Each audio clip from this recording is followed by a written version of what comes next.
All right, now we're going to start talking about power series. A power series is very simple. It's simply a polynomial that goes on forever. That is, it's something plus something times x, plus something times x squared, plus something times x cubed, plus something times x to the fourth power, and so on and so on and so on. And the cool thing is we're going to learn that we can rewrite functions in terms of power series. And this is going to allow us to do some things that we don't really have any other easy way to do. The simplest power series, and the one we want to start with, is the power series for 1 over 1 minus x.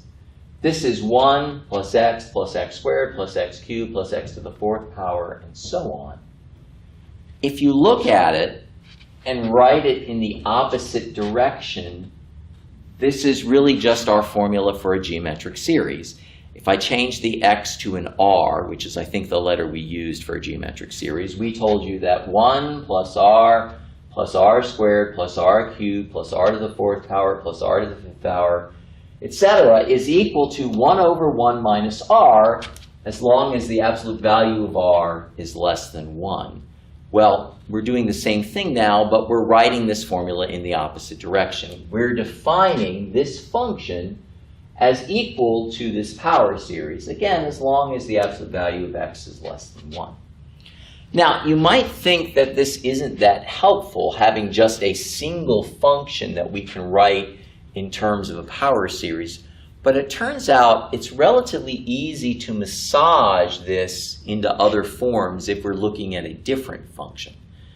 For example, if we want the power series for the function 1 over 1 plus x, well, I could think of that as 1 over 1 minus negative x, because of course minus minus is the same as plus. But I know 1 over 1 minus something is 1 plus something squared plus something cubed plus something to the fourth power, etc. So 1 over 1 minus negative x is 1 plus negative x squared plus negative x cubed plus negative x to the fourth power, and so on. That is 1 minus x plus x squared minus x cubed plus x to the fourth, and so on.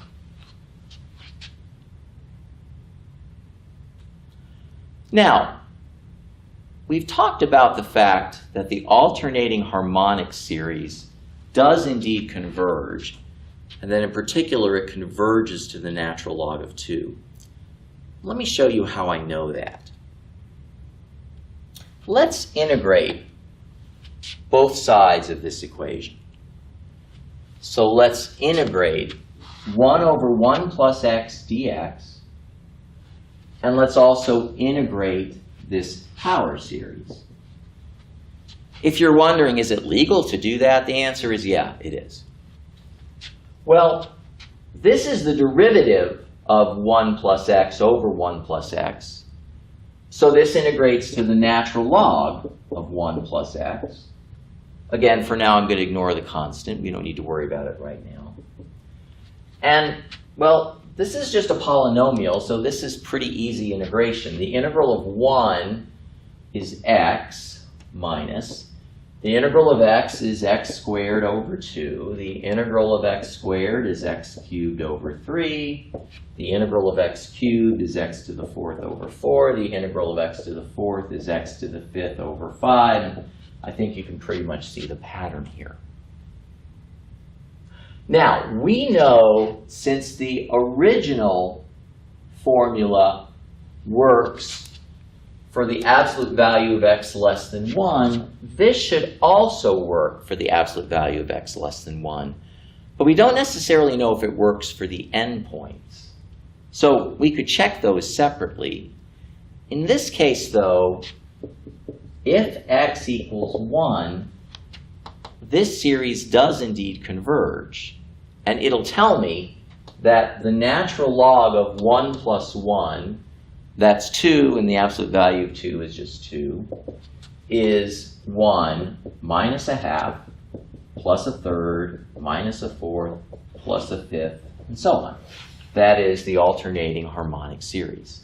So this is how I've been telling you all along that not only do we know that the alternating harmonic series converges, we actually know its sum. Its sum is indeed the natural log of 2, though as I think we pointed out, it converges pretty slowly. You need an awful lot of terms to approximate this to many decimal places.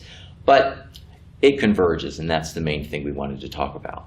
All right, so next we're going to look at some power series and talk about the interval of convergence.